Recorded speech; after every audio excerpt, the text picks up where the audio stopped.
All right, welcome to the Junto Podcast, episode 34. Super excited to be with Jamie Woodson. Jamie is the director for the Career Pathways Initiative at ASU Mid-South, and we've spent some time together building a relationship, working together. And when I say building a relationship, I'm talking about working with students. And as we begin kind of this conversation today, that's what this is about, kind of talking about students, uniquely what I would consider non-traditional students who are also parents. But with that, Jamie, tell us a little bit about yourself. So glad that you're here with us today. And tell us a little bit about your background, why this is important to you, and tell us a little bit about Career Pathways. Well, first off, thanks, Jeremy, for having me today. I'm pretty excited about being here. So I've been with ASU Mid-South for the past 4 years, just about, working in higher education. This is actually my first position in higher education, was the Career Pathways program. I come from a background of social work. I worked for social services for roughly 6 years before I came to higher ed. Yeah. And I just really feel like I found the niche that I was looking for in higher ed with this program, because we are very much a service program, and we're designed to help parents, increase their income and take care of their family and really change their generational, outcome. But yeah, that's a little bit about me. Like I said, I come from a social work background. I am an Arkansas State University graduate. I'm actually Red Wolves. Go Red Wolves. I'm actually from the Jonesboro area. But I've been in the greater Memphis area for the past about 4 years. That's awesome.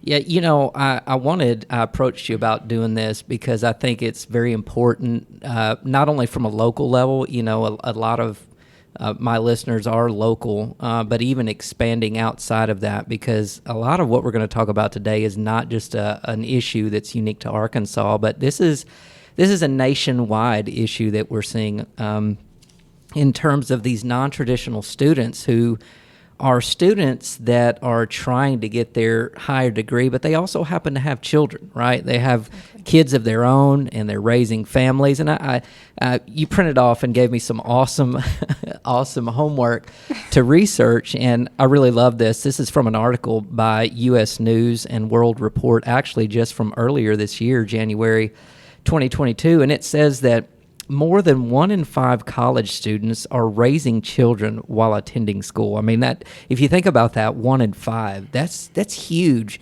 And it goes on to say that 53% are raising a child under the age of 6, and that's according to a 2021 Institute of Women's Policy Research. And then right underneath that, there's an interesting quote here. This is from Nicole Lynn Lewis. She says, "This is a very invisible population when it comes to higher ed." What are your thoughts on that? What do you think about that? I definitely agree with that. I think whenever you see the higher ed landscape and you see the marketing and just really the population that you think of, that you see, in the media about college students, that it's generally like a traditional 18-year-old, they're going to be involved in activities and things like that. That's just not what we've seen. I mean, we have some pretty staggering data from our program that was collected a few years back, and we are serving, an average age of around 30. Wow. College-age student, and I think the statistics on the children was like 2.3 children, something like that. Wow. So it's like 2 or more children generally. But the 1 in 5 number, I guess, I have a unique position of being a part of this program, but, I would say in our area it may be even higher than the 1 in 5. We don't have any real good data to pull, but we serve a pretty good amount of students, and they're definitely that 0 to age 6, like that is our target right there. Exactly. And you and I both have experience, maybe not with our initial degrees, with, pursuing a degree of higher ed and being a parent at the same time. But I'll be honest, when I was pursuing my bachelor's degree, I was already married, had kids, and a lot of the students that we're serving, and we'll get into Career Pathways in a second and how that works, how we help students. But, I was working. I had kids. I was pursuing a degree. And a lot of what I read in these articles, too, it says just that. It says that a lot of these individuals not only are parenting, but they're more likely to have to hold down a job as well, because you got to think about the additional responsibility of children. And that's not even looking at the aspect of single parent homes. That's a whole nother demographic, Right. you know what I mean? And a lot of the people that we serve through Career Pathways, they are single parents. Exactly. Yeah, it's definitely like my experience. I was a traditional college student, and that in and of itself was such a struggle, just coming from a small town to a big university. Right. And, you know, making it through that bachelor's degree, and I was a first-gen student as well. But my second go-around, whenever I went back to school for a master's degree, I did have a family and children. Wow. And let me tell you, it is tough. I mean, it Super took tough. several years to get through that. And so I feel for our students 100%, because I would dare to say that some of these associate level programs that we work with students through are just as difficult, if not more, than some of the master's level programs out there. It's just a different kind of education. Yeah. Some of these programs are a lot more hands-on. That's right. Whereas whenever you're in a higher level, it's more, you know, writing and, Yeah. and soaking up information. But definitely, it's a struggle with children, and so I'm glad to be here to be able to help out. Yeah, and you know, it's a struggle with children, period. Whether you're pursuing Yes. anything or not, just being a parent alone is challenging enough. And if you're a parent out there, I know you understand exactly what we're talking about. But you know, as things begin to change, and as we, you know, you and I deal with this every day. I work with you in this Career Pathways initiative, and we see students who are way below the threshold when it comes to income, right? They're in terms of poverty, and you know, we see this. There's data to back this up. This particular article from Forbes, and this is just from August of this year, guys. The headline says college is unaffordable for parenting students in all 50 states. So you got to think about, not only is there a challenge to parent, to rear your children, to instill the values, and then you have the additional responsibility of working to provide income, but now you also got the challenge of increased costs and the idea of college becoming unaffordable for parents in all 50 states. What do you think about that? I think that's spot on. But I was telling you before, I would definitely like to see some data specifically from Arkansas, because in the community college scene, I mean, our program has definitely made it much more affordable. It's still tough. I mean, Yeah. students generally still have to have a job. I think the data in this article said, like, to be able to meet their need, 52 hours a week would be what they 52. needed to work. Wow. It's insane. I mean, it's just not possible. And it also mentions that the odds are stacked against students who are parenting, but they still manage to make it through. And Yeah. we see it every single year. We That's see right. students that make it through regardless of what life throws at them, and they definitely get some barriers in their way. But it's that resilience and that drive to finish out that really does it for them. You know, you think about attrition, which goes back to that drive and just being able to succeed. And I think about the challenges. You know, we're motivated. We're not motivated every day, you know, and it's a struggle. And that's what really drew me to Career Pathways at Arkansas State University, because I believe it's a role of service. I believe we're here to serve this demographic, right? Because that many people just don't know about these options, and that's really what we want to do. We want to kind of spend a few minutes talking about some tips and some tricks, tell you a little bit about some services that are available, because Career Pathways is something that is in every community college or two-year institution in the state of Arkansas. Correct. And I'm sure there are programs in other states. So if it's not Career Pathways, and if you listen to this and you're not an Arkansas resident, do some research, because I know there have to be things available in your state if you're not an Arkansas resident. So tell us a little bit about Career Pathways and how we serve students. Yeah, I'd love to. So like Jeremy said, we're at all community colleges in Arkansas. We started back in 2005. It started as a pilot, and so it didn't go to all the colleges, I believe, until 2007. Wow. But we provide, we have a block grant. We come from the TANF block grant, so we provide assistance through that, and we're awarded every year. The TANF is the temporary assistance for needy families, essentially, is what that is. Yes, it trickles down through the state government and then down to each of the colleges eventually. But yeah, so we provide things that the student needs. A big thing that's important for us is that we are not a one-size-fits-all. So if a student comes to us and has extensive needs, they have run out of Pell financial aid assistance, we can cover tuition for them. That's huge. We can cover books. We can cover any kind of really out-of-pocket fees that are associated with their program. Some of these programs have several little smaller fees that add up. Child care assistance. We work directly with the student to figure out, okay, do you need child care and how can we serve you? And some of the different ways we do that sometimes are by outsourcing to other agencies if that's appropriate. But we also work directly with providers to pay those providers. We provide fuel assistance. Yes. We each month we go out there and the student, and it is a very accountable program. We do ensure that the students are attending classes. And it's a little bit of busy work, but Jeremy and I, we work together to come up with the amount that the students are able to receive each month towards their gas. And that's super helpful, especially for our students with clinicals and things like that. Absolutely. We have a new incentive program this year, actually last year, called Education Pays.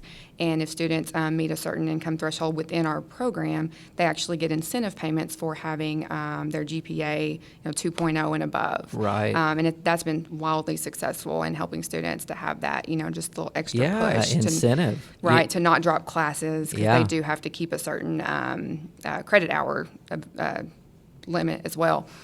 We have that, resource counseling, job counseling. That's we have an huge. awesome program, our Job Lingo, that we work with to get students prepared for the workforce. And that's about it. Really, anything that we also have technology funding available to where we provide laptop assistance and Wi-Fi assistance even for students that don't have that at home. That's awesome. Those are some of the major points about our program, and definitely like a whole student approach to success. Yeah, and it is. You think about the families and to participate in the program, you have to be below or 250. Yes. It's 250% below the poverty line, or 250% of the federal poverty level, which changes each year. Right. But we monitor that each year with our students, and we don't run into a lot of issues with that. I mean, generally, we really don't. That's pretty high if you think about is. it. And not only that, but what is surprising as we work with these students and we process this, you really see the poverty that some of these students are coming from, and which makes this program so much more important because that is the goal of this program, right? To end the government dependence or the need to rely on those external things, to be able to get an education and to build a career and a family and a legacy of education. So I know this is extremely important, and all of those things. I mean, I'm just thinking about child care alone. Right. Most child care centers or people that you have to pay for child care is extremely expensive. It is. So if that's all you got from our program, my gosh, that is huge. But right. I think the data said like $10,000 a year was the average in some of the states, which it said was more than the cost of attendance for college, which is, just insane. And I believe that because I have two little ones. Child care is very expensive. Well, and unique to our area too. We've got, just like every other city, there is poverty here. You have people that are doing extremely well, but you have people who are not. And so that's one of the things and one of the reasons why I wanted to have this conversation, just because there is such a need for people to be aware of this program. Maybe someone is thinking about pursuing a dream, but they just don't think they can do it. And imagine how we're helping those students who know nothing about this, and when they find out about it, I mean, I know it's rewarding just when we're able to help and to hear those testimonials to say, I couldn't have done this without career pathways. So that's awesome.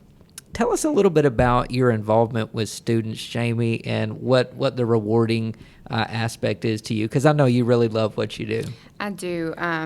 Man, just what you just said about a student who, doesn't really know. They've heard of our program, maybe through a friend or somehow. That's the biggest way that this program gets around is word of mouth. They did actually some studies last year and decided and figured out that it's not, TV or radio or anything like it's word of mouth. People tell people about their Exactly. experience with us.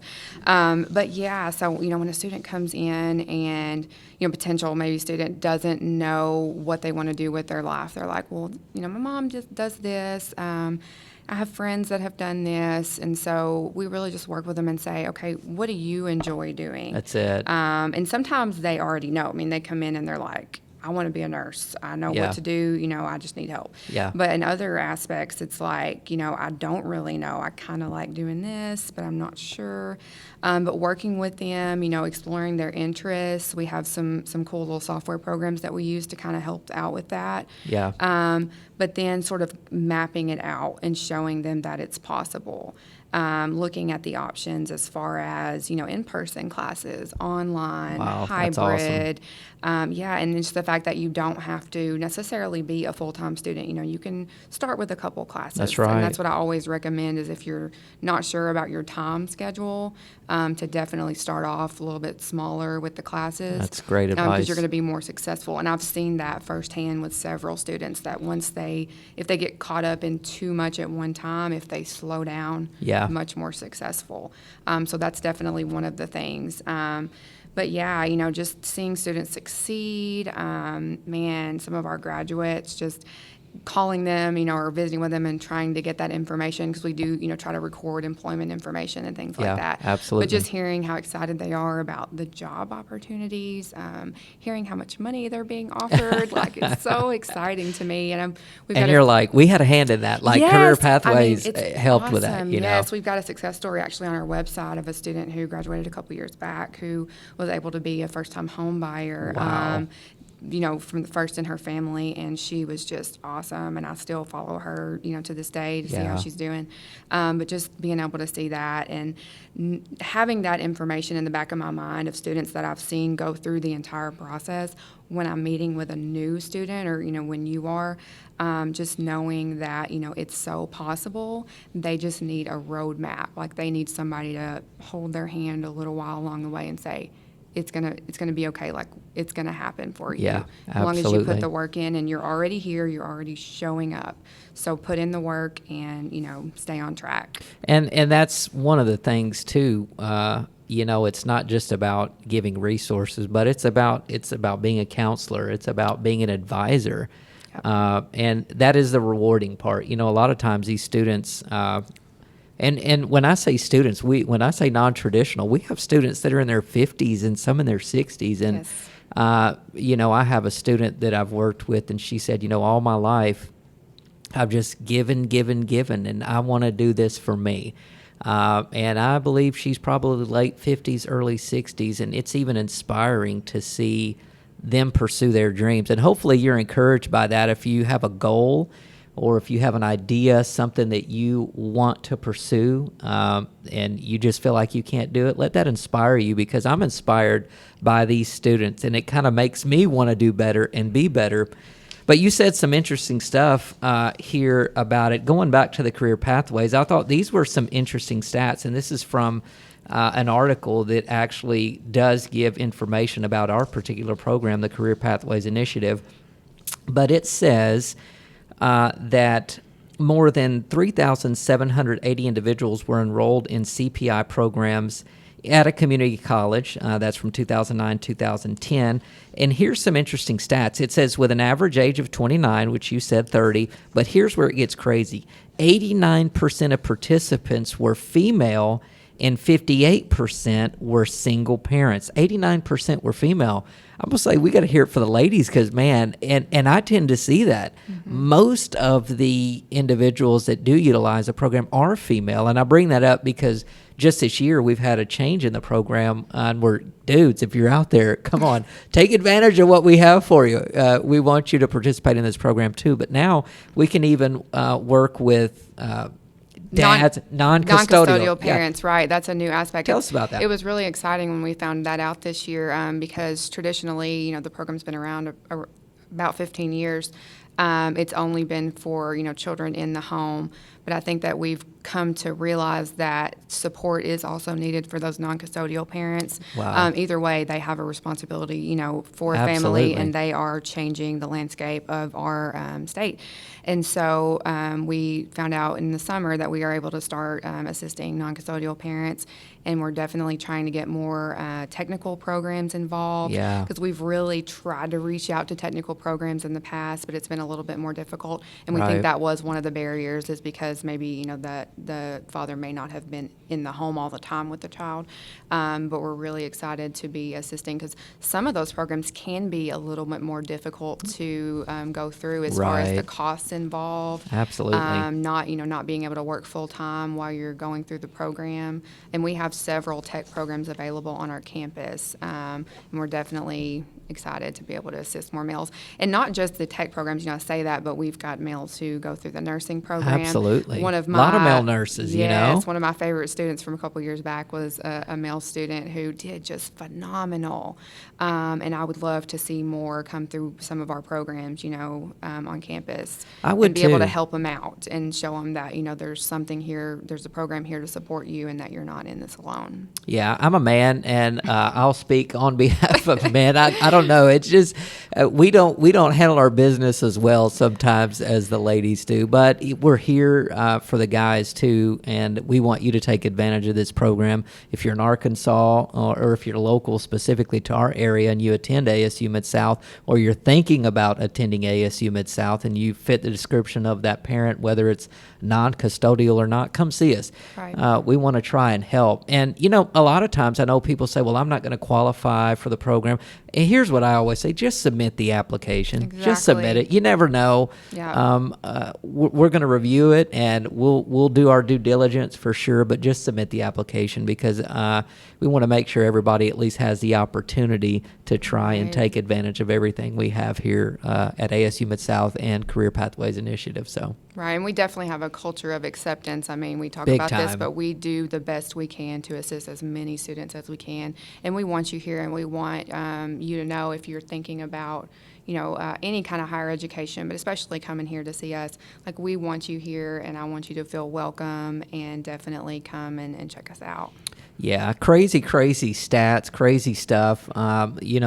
The world is changing, and that's always going to be part of humanity, right? Changes happen. But we want to encourage people because going back to just college in general and going back to some statistics, people aren't going to college as much as they used to.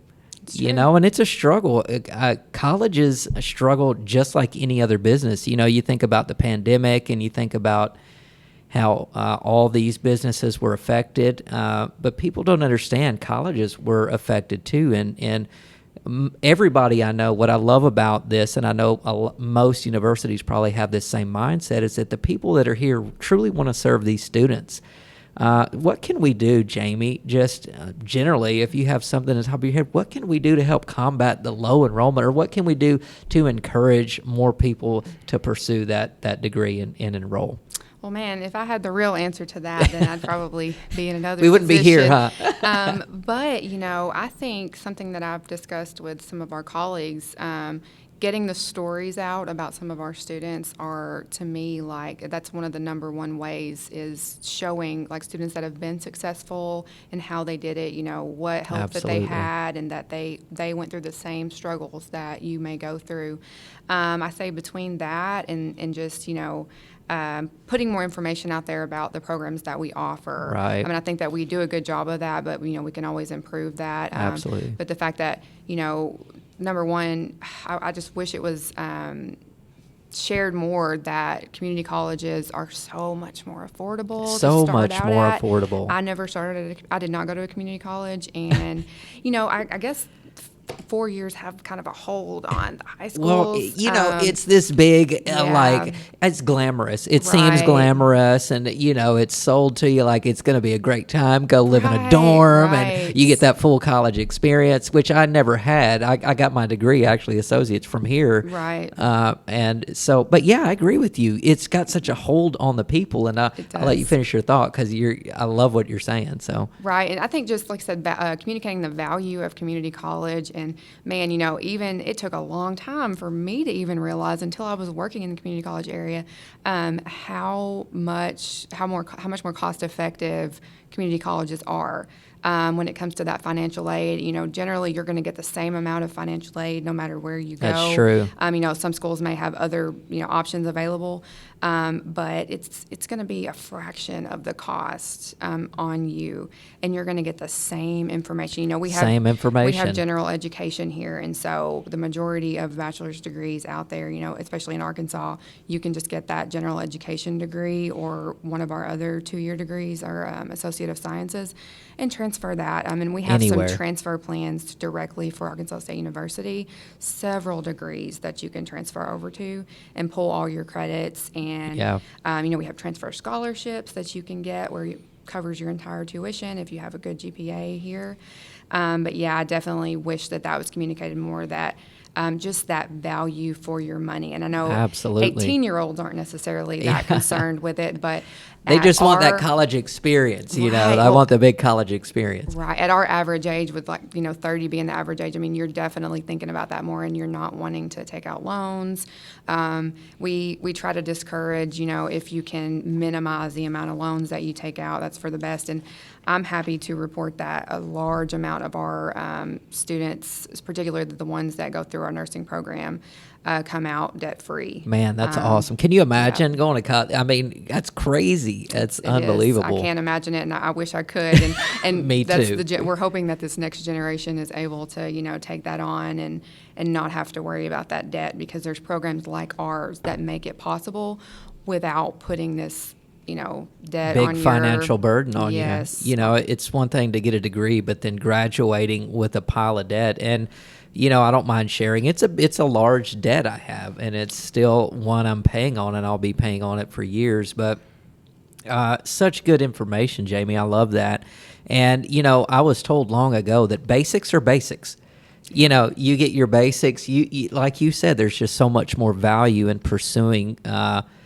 So many reasons to stay local, in my view. But if you feel like the 4-year thing is for you, then good luck with that. We ask you just to utilize the resources that are available on your campus. But going back to a little bit of this data, and we're going to give some final tips and tricks or any final thoughts in just a second. But this is from the article. It was last year. I think it says it's from the Aspen Post-Secondary Success for Parents. It's a press release. Here's some interesting data about parents or students who are parents. It says that students, more than half of student parents say they were made to feel less welcome on campus. Isn't that wild? I think that might be one of the reasons, too, why maybe parents don't.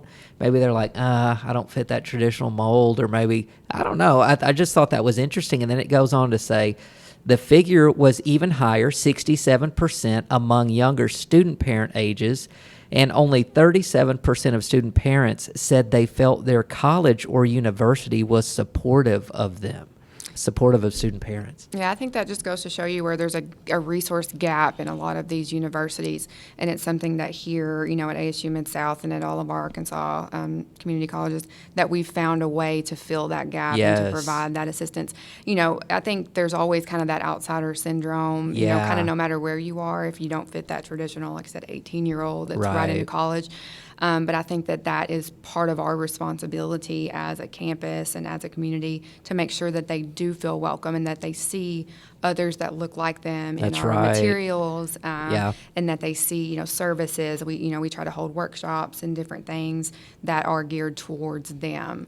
And I think that's where we can definitely hit the mark there. I love it. And I love this, though, because it's not all bad news. This same article goes on to say, and this is the difference between I would say maturity level. It also says that student parents, especially those over 25, show remarkable resilience. Student parents often report a greater sense of purpose and meaning in their lives and have significantly lower rates of substance abuse. It says they are also incredibly committed to their academic studies. Now, that's something, an 18-year-old or somebody who, Right. I love that. And it goes on to say this. It says they engage with their professors more during office hours at a much higher rate than their non-parenting peers.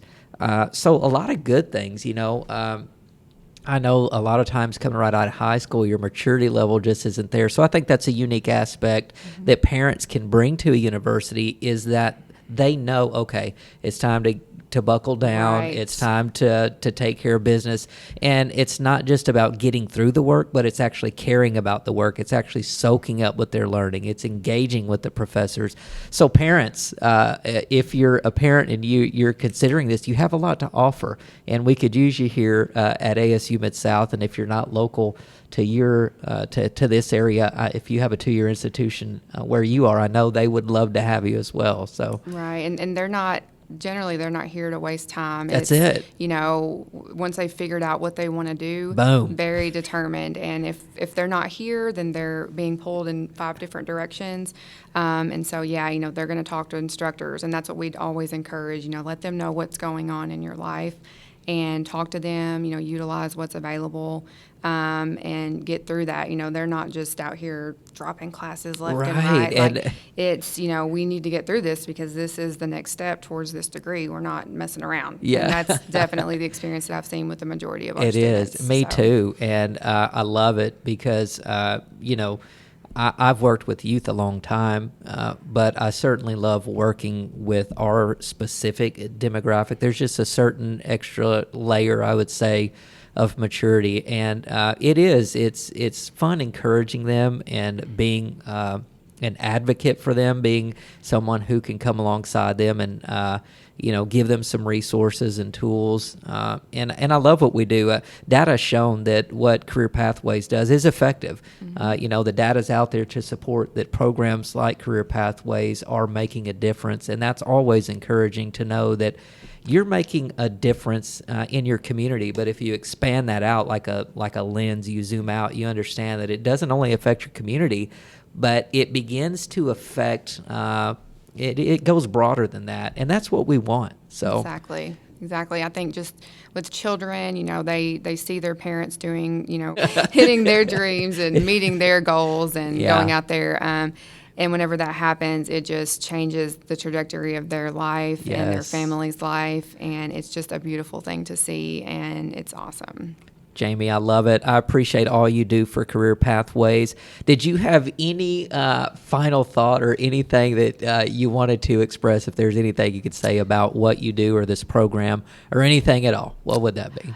Really just, it's something that I've been thinking about a lot lately, but, what is sort of, as the title suggests, what is the secret or the key to success? And I really think that is just honing in on something that you really want to do. That's good. Because when you're a parent, you're going to have to spend however much time away from your children, at work or, pursuing your career. And you have to hone in on something that you really, truly enjoy doing. Wow. Find a way to get the education needed to be able to do that on a daily basis. And that is really, what is going to help you succeed if you want something bad enough. And I think that's the difference between the few students that we see that maybe, drop out at some point, which, like I said, is very few. The ones who decide what they want to do and go after it and keep on, those are the students who succeed. And no matter what life throws at them, and they definitely have seen their fair share of trials and tribulations, they make it through to the end. And so definitely finding something that you're passionate about. If you're going to have to be away from your family, doing something that you want to be doing for, That's it. years of your adulthood. Wow, that's great advice. Yeah, find that passion, find what you're good at, and what what you love to do, pursue that thing. Right. And you're always going to have people to support you. If you're here at ASU Mid-South, you always have Jamie and I for support. But Right. all the staff here, we're here for you guys. We're here to serve these college students. And what an awesome program. Jamie, it's been awesome talking to you and learning a little bit about career pathways and looking through this data. I think it's really interesting, and it just reaffirms that what we do here at the college is so important, and seeing those lives change that maybe wouldn't have been able to pursue their degree were it not for a program like Career Pathway. So it's been great talking to you. Awesome, Jeremy. Thanks so much again for having me. And like I said, we would love to work with more students. And like we said about finding what you want to do, if you don't know, that's okay. It's okay. We want you to still come and talk with us and meet with us, and let's figure out what you want to do That's together. it. Hey, it's always better together, and that's what we say here at the Junto Podcast. Thanks for listening, guys. You can catch us on the next episode, and we appreciate you tuning in. Take care.